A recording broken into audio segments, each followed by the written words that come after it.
कायदे आजम समझते थे कि बंदूक वाला दिमाग, जिस हाथ में बंदूक होती है उसके दिमाग में कभी भी मसले का हल नहीं होता। बारे में यहाँ पर सच की बात करते हैं। कल मैंने मौलवियों को, रातों मौलवियों को मैंने कल जूते पॉलिश करते हुए देखा। इनके 2 जर्नलों की मैंने कॉलेज रिकॉर्ड करके रखी हुई मेरे पास, और वो मेरे से मुलाकात करना चाह रहे थे, और मैं कौन था?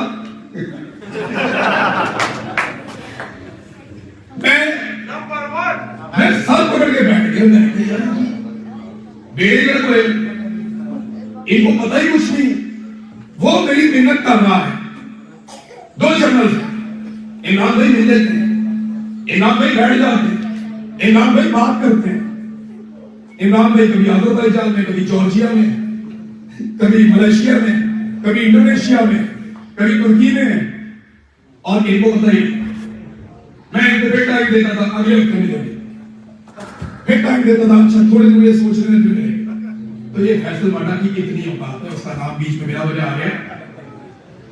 तो ये डरे हुए हैं।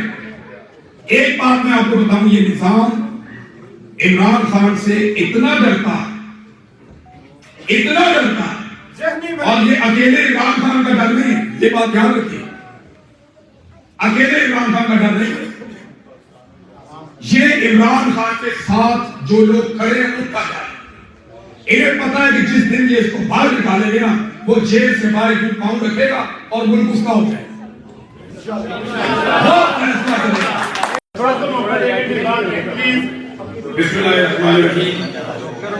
तमाम हाज़रीन जो यहाँ पे मौजूद हैं, खासतौर पे ख़वातीन, नौजवान, बुजुर्ग, जापान में रहने वाले ओवरसीज पाकिस्तानी, आप सबको अस्सलाम वालेकुम।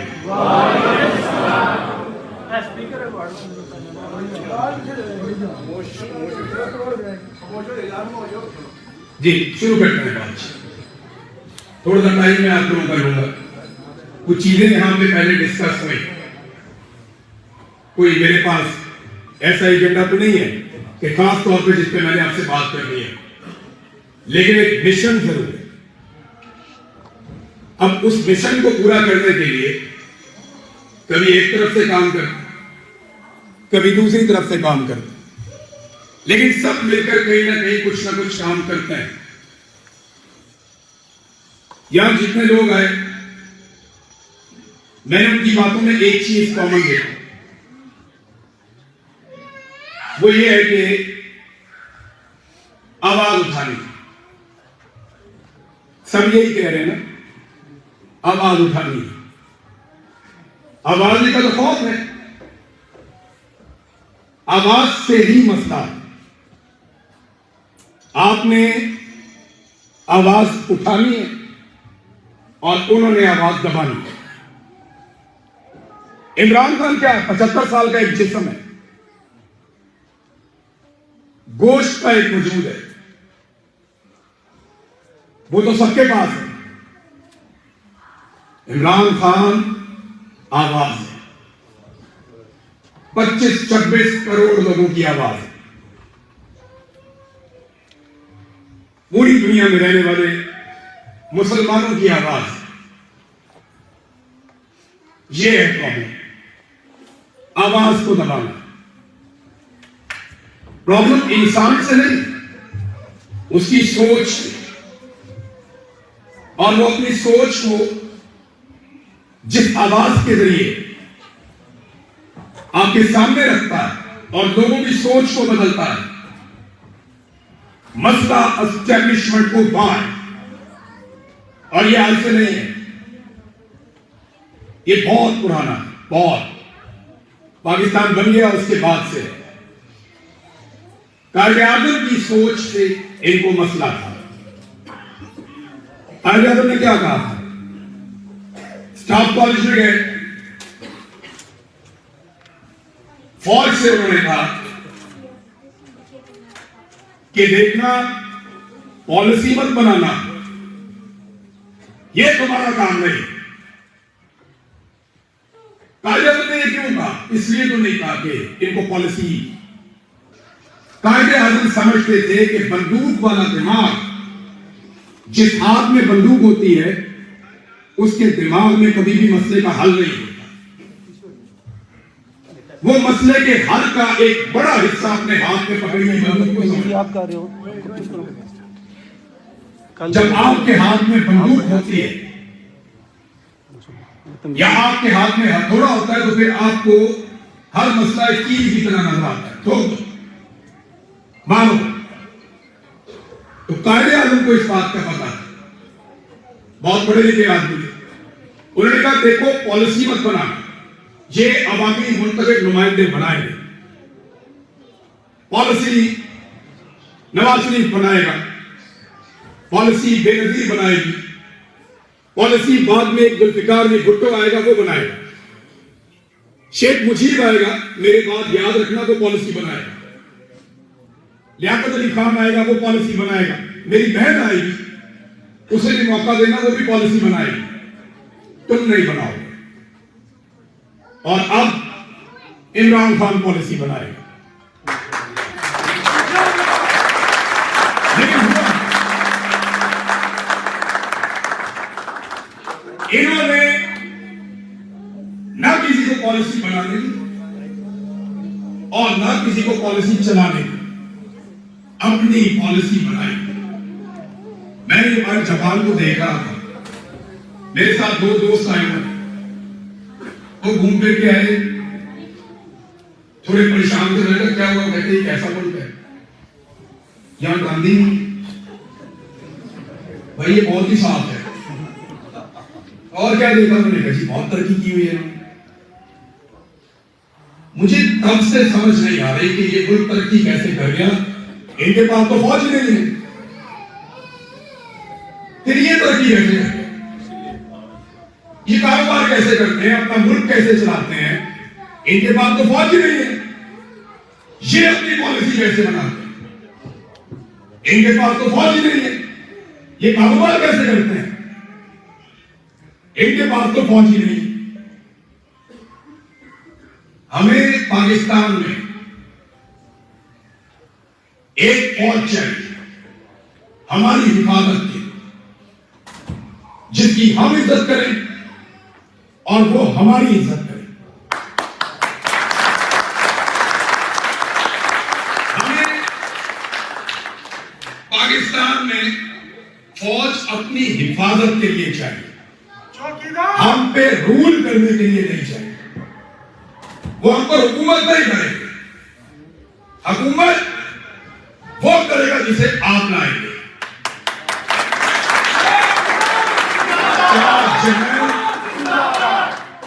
चार जमैन और दो बाबू बैठ के फैसला नहीं करेंगे कि इस मुल्क में किसको हुकूमत देनी है। ये नहीं हो सकता, लेकिन लंबे अरसे से हो रहा, मजाक बना के रख दिया मुल्क को।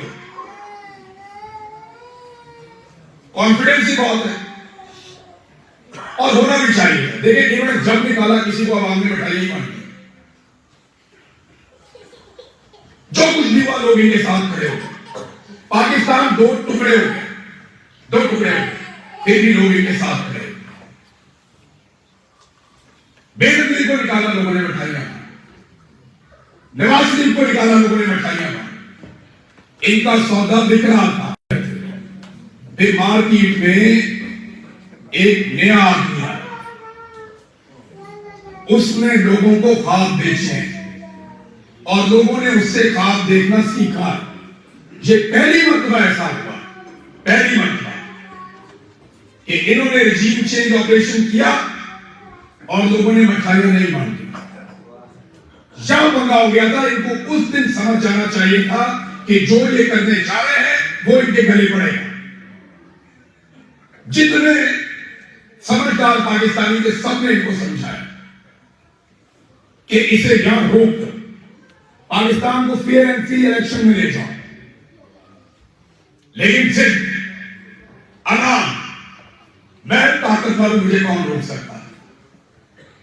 मैं फैसला करूंगा क्योंकि मेरे पास बंदूक है, मेरे पास हथियार है, मेरे पास मुसल्लह लोग हैं, मैं करूंगा। तो फिर जमहूरियत कहां गई, इंसानी हकूक कहां गए? हमने एक एक करके हर चीज को इस मुल्क में बिकते हुए देखा है। टैबू जानते हैं आप? मिथ एक बनी हुई होती है ना कि जनाब ये तो पुराना असूल है, ऐसे चलेगा। ये भी पाकिस्तान में इमरान खान ने रजीम चेंज ऑपरेशन के बाद इतनी सारी मिथ तोड़ दी, इतने सारे टैबूज तबाह कर दिए। यानी मौलवियों के बारे में तो यहां पर सच की बात करते हैं। कल मैंने मौलवियों को, रातों मौलवियों को मैंने कल जूते पॉलिश करते हुए देखा। मैंने देखा इतनी इतनी दाढ़ियां रख के, सफेद दाढ़ियां रख के, सर पे पगड़ी और इमामे पहन के हमारे मौलवी कल आसिम मुनीर की जूते पॉलिश कर रहे थे। वो बड़ा मौलवी ताहिर शफी, वो इमरान खान के भी जूते पॉलिश करता था, उससे पहले भी जूते पॉलिश करता था। कल उसने आसिम मुनीर का जूता पॉलिश किया और कहता है कि हम आपके हाथ में बैठ करते हैं। मौलवी साहब सरकारी मुलाजिम को तनख्वाह देते हैं, उसके हाथ में बैठ नहीं करते, उसके हाथ में बैठ नहीं करते। एक मौलवी की गैरत नहीं जाती, एक मौलवी एक, और कोई तो उठ के कह देता कि सर इस्तिस्ना जो है वो गैर इस्लामी और गैर शरई है। कोई एक तो इस्लाम के लिए बोलता, कल एक नहीं बोला। तो आप बेहतर हैं उन मौलवियों से, आप बेहतर हैं उन दरबारी मौलवियों से, क्योंकि आप सवाल करते हैं, आप जवाब मांगते हैं, आप चीजें उठाकर शीशा दिखाते हैं। ये देखो तुम्हारी शक्ल, देखो तुम कितने घिनौने लग रहे हैं। इस्तिस्ना गैर इस्लामी गैर शरई, कल दोनों बैठे हुए, देने वाला भी और देने वाला भी। एक मौलवी नहीं बोला, एक ने नहीं पूछा ये आपको इस्लाम सिखाएंगे, ये दरबारी मुल्ला, और इन्हीं की वजह से कौम की तरबियत नहीं होता है। जब ये लोग मिंबर पे बैठेंगे तो क्या सिखाएंगे?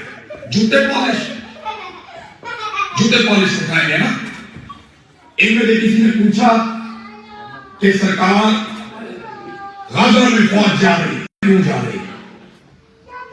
किसी ने ये पूछा कि डोनाल्ड ट्रंप कहते हैं कि हमारी फौज इस्राइल की सरहदों की हिफाजत करे और आप उसके ऊपर वोट डालकर आते हैं। किसी मौलवी ने पूछा, कल पूछा किसी मौलवी ने, वहां एक पत्थर पड़ा हुआ है उसमें चराग में, जहां पे एसएसजी कमांडोज हमारी ट्रेनिंग करते हैं। मेरे खुद के बहुत अच्छे दोस्त भाई वो एक कमांडोज में, उस पत्थर पे लिखा हुआ था। जब मैं गया मैंने वहां पढ़ा, पब्बी 10 किलोमीटर बाहर एक इलाका उसका नाम है, इस्लामाबाद ये फासला कुछ ऐसे था, श्रीनगर उसका भी फासला लिखा हुआ था, दिल्ली का भी फासला लिखा हुआ था, और आखिर में लिखा हुआ था जेरूसलम, उसका भी फासला लिखा हुआ था। तो मैंने पूछा उनसे ये क्या है? उन्होंने कहा ये टारगेट्स, ये हमारे टारगेट्स हैं, हमारे हदफ है, हमें एक दिन यहां जाना है। ट्रेनिंग तो ये कहकर दी थी और मेरा प्रोग्राम भी यही कहकर को आया था। और अगर आपने गाजा में इस तरह जाना था तो वहां पत्थर पे लिख के उसको हदफ बनाने की क्या जरूरत थी? आज इन्होंने हर चीज सरेंडर की है, हर चीज। क्यों? क्योंकि इनको इमरान खान से खौफ आता, ये उसे डरते हैं। ये सारा कुछ इनको कभी ना करना पड़ता अगर इमरान खान पब्लिक में आप लोगों की नजर में मकबूल ना होता, ये कुछ भी ना करते। पाकिस्तान में इस्तेहकाम आ ही नहीं रहा और आएगा भी नहीं। सिद्दीक जान मेरा दोस्त है, एक दिन वो लिस्ट बना रहा था बैठ के, बोला ये क्या कर रहा है? उसने कहा पाकिस्तान के सारे मसाइल की मैं लिस्ट बना रहा,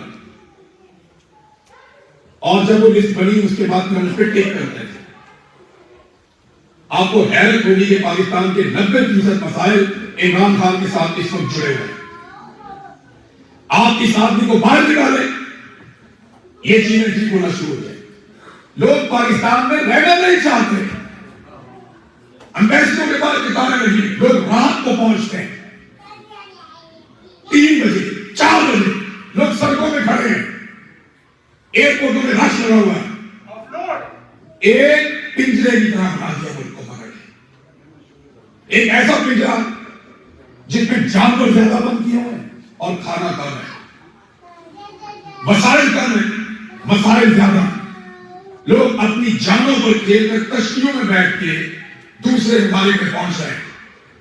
क्यों क्यों लोग खुश नहीं है पाकिस्तान में? कभी किसी ने सोचा? किसने लोगों से उनका यह एतबार और एतमाद छीन लिया? इन्होंने छीना, जनरल और सियासतदानों के कक्ष। ये जो गठ जोड़े ये पाकिस्तान की जड़ में रहते हैं। मुल्ला मिलिट्री अलायंस, सियासी खानदानों का मिलिट्री के साथ एक बेहुदा गठजोड़ शाम तक ले आया है। आज कोई पाकिस्तान में रहना नहीं चाहता। पाकिस्तान जिसको मौका मिलता है पहली फुर्सत में भागता है, निकलता है और हर जिसके पास है वो जीता। मैं बात कर रहा था आवाज की, तो इमरान खान आवाज है आप सारों की। हम आराम से ये कहकर जान छुड़ा लेते हैं कि यार ये बड़ा बहादुर है, इसने बड़ी बात कही। क्या बात? हम मार खाने वाले को इतना अजीम बना देते हैं, इतना अजीम बना देते हैं, फिर बाकी लोग सोचते हैं इतनी तो मैं नहीं खा सकता। ऐसा नहीं है। हम सारे एक ही तरह के लोग हैं, एक ही जैसे गोश्त पोस्ट के हम बने हुए हैं, कोई दूसरे से ज्यादा ताकतवर नहीं है। एक जैसे लोग, एक जैसे। इमरान खान की मर्जी, उसने सोच लिया, सिर्फ जब एक फैसला किया कि मैं सरेंडर नहीं करूं, ये मुझे डरा हुआ नहीं देख सकते, मैं इनके सामने नहीं झुकी। इमरान खान जिंदाबाद, इमरान खान जिंदाबाद, पाकिस्तान जिंदाबाद। बस आपको सिर्फ ये सोचना, इतनी सी बात अपनी खोपड़ी में रखनी है, यहां दिमाग में, छोटी सी बात कि मैं सरेंडर नहीं करूं और मैं भी किसी से कम नहीं। ये कर सकता है तो मैं नहीं कर सकता। मुल्क किसी एक आदमी का नहीं है। नवाज शरीफ हो, इमरान खान हो, बेनजीर हो, कोई एक अकेला मुल्क का मालिक तो नहीं। मेरा कुछ ज्यादा पाकिस्तान कि मैंने मार खा ली, आपका भी उतना ही है। एक ही जैसी चीजें थी पाकिस्तान में, एक ही तरह का आईडी कार्ड, एक ही तरह की हवा, एक ही तरह का माहौल, एक ही जैसी धूप, एक जैसी बारिश, एक ही तरह की चीजें थी पाकिस्तान में। तो जब पाकिस्तान हमारे साथ एक जैसा सलूक करता है तो हम पाकिस्तान को एक जैसा रिस्पॉन्ड क्यों नहीं करते? आपको अपने दिमाग में ये बात बिठानी पड़ेगी। अपने आप से पूछें आप कि क्या पाकिस्तान के लिए आप अपना बेस्ट दे रहे हैं? जो आप कर सकते हैं क्या आप वो कर रहे हैं? अपने आप से पूछिए।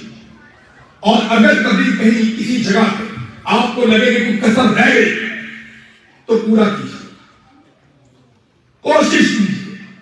पाकिस्तान के जो हो सके, जो बन पाए आपसे जरूर कीजिए, क्योंकि ख्याल रखिएगा कि पाकिस्तान है तो हम सब हैं। सच मुझे बताया, आप लोग यहाँ जापान में रहते हैं, कितना प्यारा है बात, देखा दिल लगता है यहाँ पे आपको। किसी का भी दिल नहीं लगता ना। हालांकि आपकी फैमिलीज है, आपका कारोबार है, आपकी नौकरियां, आपकी जिंदगी, फिर भी दिल नहीं लगता। तो सोचो साबिर साहब कैसे रहता है, अरशद शरीफ में वो दिन कैसे गुजारे, इसके बारे में सोचो। मैं रोज पाकिस्तान जाना चाहता हूं, रोज मुझे रोज लगता है मैं चला जाऊंगा पाकिस्तान। रोज एक उम्मीद लेकर मैं उठता कि आज कुछ ऐसा हो जाएगा कि मैं पाकिस्तान जाऊंगा। मैं भी मुसल्ला आदमी तो नहीं, मैं आवाज हूं। एक आवाज, दो ऑप्शन है मेरे पास, दो ही ऑप्शन होते हैं आपके पास, या आप जान दे देते हैं या आप कोशिश करते हैं। मैंने कोशिश करने वाला रास्ता चुना। मैं अपने लोगों को जीतता हुआ देखना चाहता हूं। क्या लोग भी जीतना चाह रहे हैं?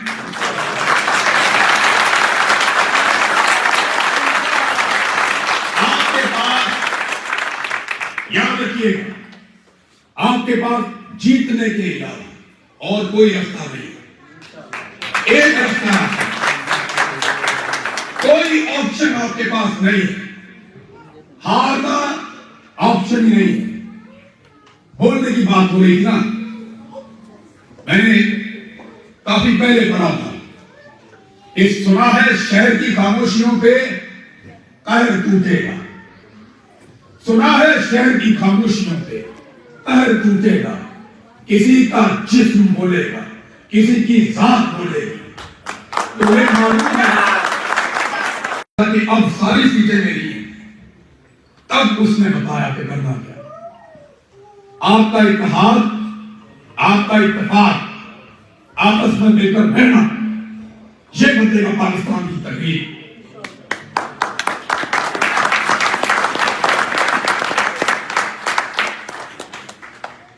और करना क्या है? बहुत सारे लोग पूछते हैं करना क्या है, कैसे करना है। जो आपको मौका मिले, जो आपको फोरम मिले, जिस जगह सोशल मीडिया का प्लेटफॉर्म, दूसरे मीडिया का प्लेटफॉर्म, कोई सड़क के ऊपर प्लेटफॉर्म है, किसी एहतजाज का, किसी कॉन्फ्रेंस में, किसी जगह पे आपको किसी से भी मिलने का मौका मिलता है, पूरी दुनिया को बताइए कि हमारे साथ क्या जुल्म हुआ है। आज हमारे 3 जर्नलिस्ट, उन्हें जेल में बंद किया हुआ। आगा शेख सरवर को पहले उठाया, सौराब बरकत को उठाया, राय गुलाबरी को उठाया, और आज मेरे एक और बड़ा प्यारा भाई है मेरा शाह रहमान, आज उसके ऊपर दहशतगर्दी का मुकदमा कर दिया। जितनी इख्तलाफी आवाजें, उन सबके आईडी कार्ड ब्लॉक कर दिए, सबके बैंक अकाउंट बंद कर दिए। इसके बावजूद वो आवाज उठा रहे हैं। तो आप लोगों का हक ज्यादा बनता है। याद रहे एक बात, मैंने आपको बताया ना, इनका रजीम चेंज ऑपरेशन हमेशा सक्सेसफुल होता था। इस दफा क्यों नहीं? आदमी डिफरेंट था और क्राउड भी डिफरेंट था। इमरान खान को जिन 2 चीजों ने इमरान खान को फायदा दिया बहुत ज्यादा इस तहरीक में। Number 1, overseas Pakistani. इन्होंने इमरान खान का नारा बुलंद कर दिया, स्पेस बहुत ज्यादा थे, नैरेटिव पसंद है, ये इमरान खान के साथ खड़े हो। अब ओवरसीज पाकिस्तानियों को डंडे नहीं मारे जा सकते। उनकी चादर और चार दीवारी का यहां पे आके तक कुछ पवार नहीं कर सकता कोई, करना या नहीं सकता, नहीं कर सकता। हमारे घरों में तो पाकिस्तान में घुस जाते हैं ना, आपके घर यहां पे महफूज है। पाकिस्तान वालों की तो चले प्रॉब्लम रहती है, लेकिन कम से कम आप यहां मौजूद है ना। तो ओवरसीज पाकिस्तानियों ने इस मौके से फायदा उठाया और ये एक तगड़ी आवाज इमरान खान की बने। जब आपको अल्लाह ने एक ताकत दी, जब आपको अल्लाह ताला ने एक मौका दिया, तो मौके से फायदा ना उठाया तो फिर आपको रब को जवाब देना पड़ेगा। आपको ये मौके से फायदा उठाना पड़ेगा। दूसरी ताकत सोशल मीडिया। इन्हें आइडिया ही नहीं था कि क्या, इन्हें अभी तक समझ नहीं आई कि क्या। एक आम आदमी जो कुछ नहीं कर सकता है, वो ये कर सकता है, मोबाइल उठाएगा, उसके ऊपर अपने दिल की भड़ास निकालेगा और सोशल मीडिया पे डालेगा। ये 2 चीजें इमरान खान को वो ताकत देगी कि एस्टैब्लिशमेंट के लिए मुसीबत बन गई, और ये दोनों चीजें अभी तक एस्टैब्लिशमेंट कंट्रोल नहीं कर पा रही, अभी तक नहीं कर पा। और एक चीज और आपको बताता हूं, इमरान खान ने अपनी पॉलिटिक्स में जो बहुत अजीब काम किया हट के, उसने नया वोटर पैदा किया। लेकिन इससे पहले क्या होता है, आपकी जो वोटिंग क्लास थी वो सबसे लोअर तबका था, बहुत गरीब लोग, उनको उठाओ बसों में डालो, ले जाओ, जाके वोट डालो। फैसला हो गया पाकिस्तान में, बिल्कुल ही पिसा हुआ तबका जिनके पास 2 वक्त की रोटी भी नहीं है, वो वोटर होते थे पाकिस्तान में। इमरान खान पाकिस्तान की मिडिल क्लास को, जो हमेशा ये समझती थी ये सियासत गाली है, मिडिल क्लास,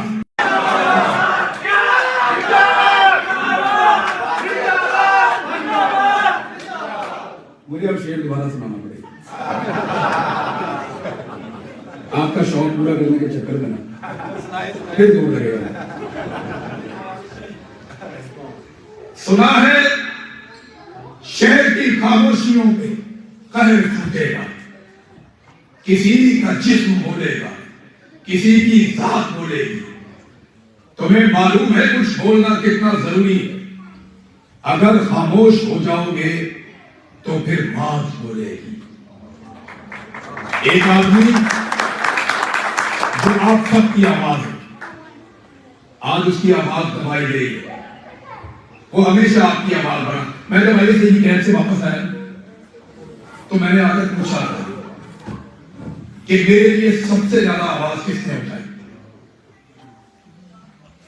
तो बड़ा सोच सोच के मुझे लोग बताते थे फलां ने उठाई, पाकिस्तान से बाहर फलां है उसने उठाई, एक और पाकिस्तान से बाहर है उसने उठाई। मैंने कहा मैं आसान करता हूं, मुझे बताएं कि पाकिस्तान के अंदर किसने उठाया।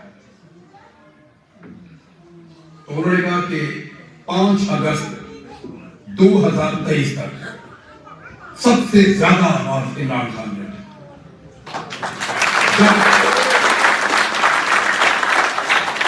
जब मेरी आवाज बंद थी, मेरी आवाज जब बंद थी, उसने मेरे लिए आवाज उठाई। आज उसकी आवाज बंद है, मैं उसकी आवाज सुना दूं।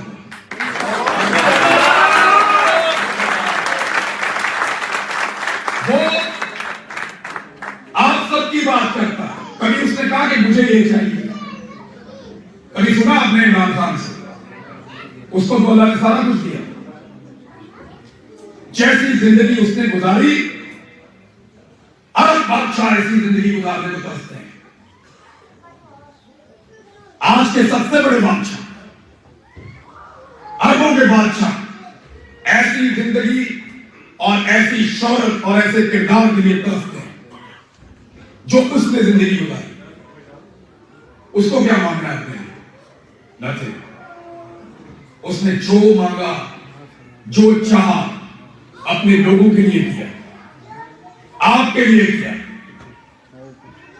अगर मेरे अंदर ये चीज या मेरी हालत दोबारा नहीं करती कि जो आदमी मेरे लिए बोला मैं उसकी बात ना सुनाऊं, तो जो आपके लिए बोला आप उसकी बात सुनाने के लिए क्या कर रहे हैं? कभी सोचा? उनको एक दूसरे की शक्ल पसंद नहीं। नवाज शरीफ साहब की पार्टी और जरदारी साहब की पार्टी, कभी देखा गौर से आपने? एक दूसरे से शदीद नफरत करता है, एक दूसरे की शक्ल पसंद नहीं, लेकिन इकट्ठे बैठते हैं, बर्दाश्त करते हैं एक दूसरे, क्योंकि उनका मिशन बहुत बड़ा है, इमरान खान से जांचना। और आप साहब का मिशन एक ही है, लेकिन आप आपस में भी लड़ते हैं। मैं जान जाता हूं लोग आपस में लड़ते हैं। जब तक आपका मिशन एक, जब तक आप जीत नहीं जाते, जब तक आप अपनी मंजिल नहीं पा लेते, तब तक के लिए अपने साथ वादा कीजिए कि आप इकट्ठे होकर लड़ेंगे, एक लड़ा पीछे नहीं हटेंगे।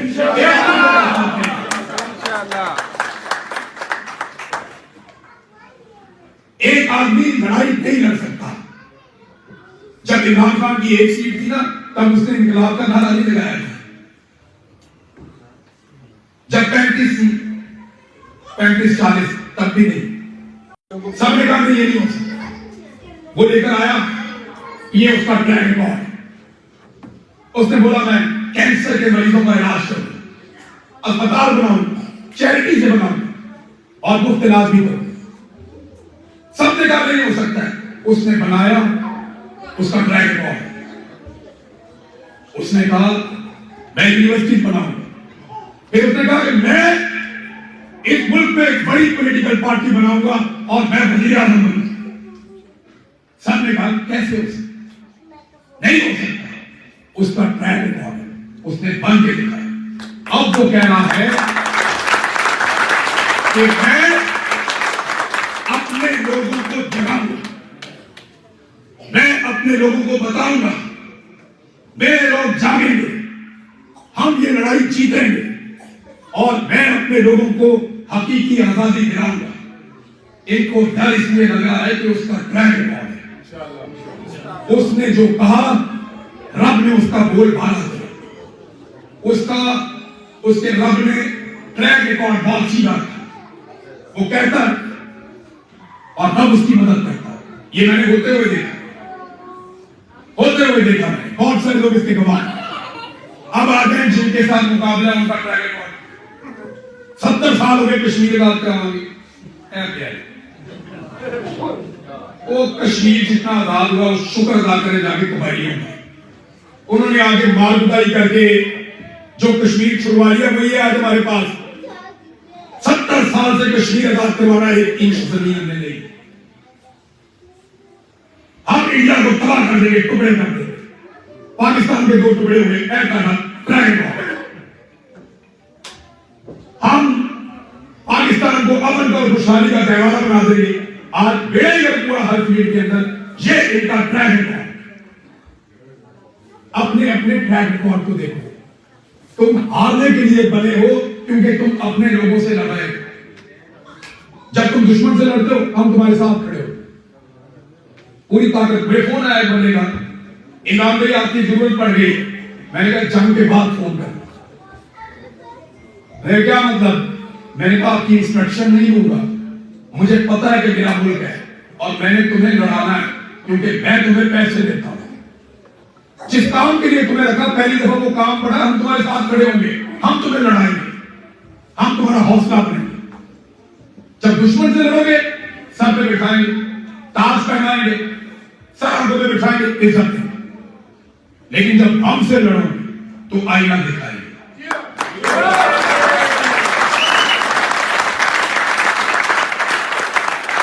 आईना दिखाएंगे। कोई फौज, दुनिया की कोई फौज। दफ्तरों में लिखा होता था कि सियासी गुफ्तगू मना है। पढ़ा ना आप लोगों ने? ये पढ़ाऊंगा आप लोगों ने अपनी जवानियों में। ये सियासी गुफ्तगू मना। उस मिडिल क्लास को इमरान खान सियासत में रेलिवेंट है। तो मिडिल क्लास की ना एक खूबी है बड़ी जबरदस्त, ये लड़ते ही नहीं। लेकिन अगर ये लड़ पड़े तो ना ये अपना कुछ रहने देते हैं ना दूसरे का कुछ छोड़ते हैं। मैंने इसलिए मुझे आपसे देखा कि ये पहाड़ों से उतर के नहीं आए। मैंने कहा था ये मौलवी थोड़ी है, ये पाकिस्तान की मिडिल क्लास, ये मुल्क को चलाने वाले लोग हमारे मुल्क की गाड़ी का पहिया ले घुमाते हैं। मिडिल क्लास ये तुम्हें टक्कर देंगे। मैंने इनसे कहा इन्हें उस वक्त समझ नहीं है। अब मेरे ख्याल में अच्छी तरह इनको समझ आ गया। कभी टिकटॉकर्स को बुलाते हैं, कभी फैमिली ब्लॉगर्स को बुलाते हैं, कभी बिग ब्रदर बन जाते हैं, कभी यानी इनको फैसल वाला और ओल चौधरी की जरूरत है।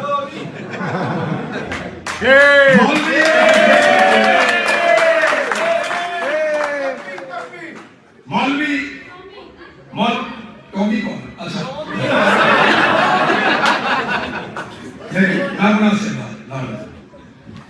तो मामला ये है। अच्छा वो कहता है कि फैसल वाला कहता है कि उसने मुझे पाकिस्तान से निकलवाया बाहर।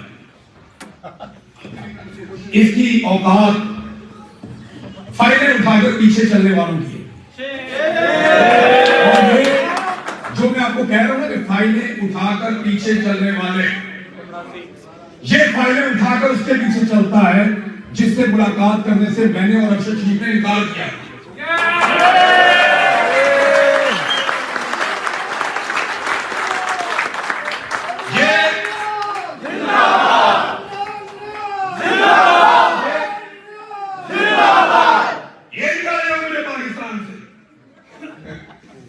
ये फाइलें उठाकर जिसके पीछे चलता है ना, उससे अरशद शरीफ ने कहा जाने मिलता है, मैं भी नहीं मिला उसको, नहीं मिलता।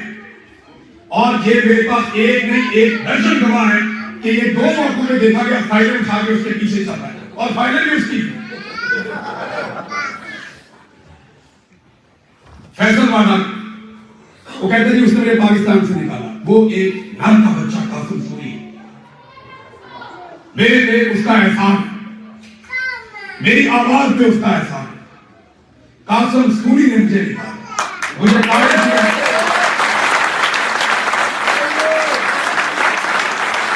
मेरे पास एक एक जगह की तस्वीरें, एक एक बंदे की तस्वीरें इसी मोबाइल में, इसमें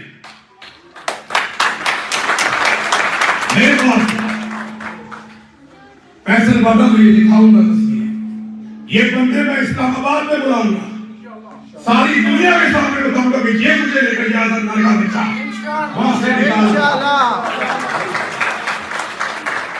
दिखाऊंगा सारी दुनिया को कि बाबा शेर कैसा होता है, दिखाऊंगा गयूर पठान कैसा होता है, एक दिन दिखाऊंगा, आज नहीं दिखाऊंगा क्योंकि उसका सारा कबीला तबाह कर देगी। फैसल वादा तेरे चक्कर में मैं नहीं आऊंगा। जिस वक्त फैसल वादा ये दावा करता है ना कि उसने मुझे पाकिस्तान से बाहर निकाला, और इनको तो 2 महीने तक पता ही नहीं था कि मैं बाहर आ गया। इनके 2 जर्नैलों की मैंने कॉलेज रिकॉर्ड करके रखी हुई है मेरे पास, और वो मेरे से मुलाकात करना चाह रहे थे, और मैं कौन था?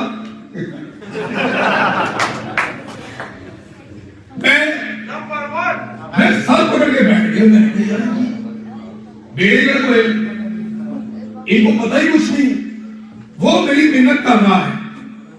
2 जर्नल इमरान भाई मिल जाते हैं, इमरान भाई बैठ जाते हैं, इमरान भाई बात करते हैं, इमरान भाई कभी अजरबैजान में, कभी जॉर्जिया में, कभी मलेशिया में, कभी इंडोनेशिया में, कभी तुर्की में, और इनको पता ही मैं इनको फिर टाइम देता था, अगले हफ्ते मिलेंगे, फिर टाइम देता था, अच्छा थोड़े दिन मुझे सोचने में मिलेंगे। तो ये फैसल वादा की इतनी औकात है, उसका नाम बीच में बिना वजह आ गया, तो ये डरे हुए हैं। एक बात मैं आपको बताऊं, ये निजाम इमरान खान से इतना डरता है, इतना डरता है, और ये अकेले इमरान खान का डर नहीं है, ये बात ध्यान रखिए, अकेले इमरान खान का डर नहीं है, ये इमरान खान के साथ जो लोग खड़े हैं उनका डर है। इन्हें पता है कि जिस दिन ये इसको बाहर निकालेंगे ना, वो जेल से बाहर एक पाउंड रखेगा और मुल्क उसका हो जाएगा, बहुत फैसला करेगा, इन्हें पता है, ये जानते हैं ये कि ये जिस दिन जेल से बाहर पाउंड निकालेगा, ये मुल्क इसका हो जाए, फिर ये फैसला करेगा कि इलेक्शन कब होगा, ये फैसला करेगा कि कौन कहां बैठे। पाकिस्तानी आज इस ताकत से उसके साथ खड़ेंगे, इससे पहले हमने कभी नहीं देखा। बड़े पुराने नून लीग से ताल्लुक रखने वाले साहब, पीपल्स पार्टी से ताल्लुक रखने वाले साहब हमारे दोस्त हैं, भाई, हमारा दिल का ताल्लुक है बहुत सारे लोगों से, इख्तलाफ हो सकता है, वो भी ये कहते हैं कि हमने कभी इतनी पॉपुलैरिटी किसी की नहीं देखी, और इसका रीजन पता क्या है? उसने आपके एतबार और आपके भरोसे को बेचा नहीं।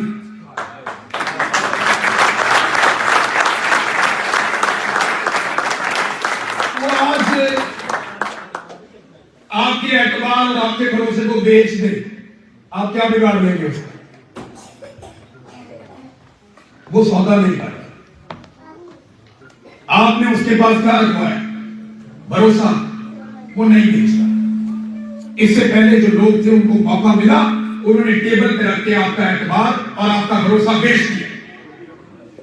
नवाज शरीफ ने बेचा, बार बार बेचा। लोगों से बोला कि ऐसा तो मौका मिला था यार, शानदार मौका था, वोट को इज्जत दो। मियां साहब को मौका मिला था, कौन खड़ी हो रही थी? सौदा कर दिया कौन? बेनजीर को, सरदारी को मौका मिला, एनआरओ ले लिया, सौदा कर दिया कौन? ये आदमी सौदा नहीं कर रहा आपके एतबार का, उसका अपना तो कुछ नहीं। आपने जो भरोसा किया उसके ऊपर, उसको बोला मैं नहीं करूंगा, मैं नवाज शरीफ नहीं बनूंगा, मैं सरदारी नहीं बनूंगा, मैं इमरान खान। उसका ट्रैक रिकॉर्ड बताता कि उसने जो किया वो कर नहीं खाया।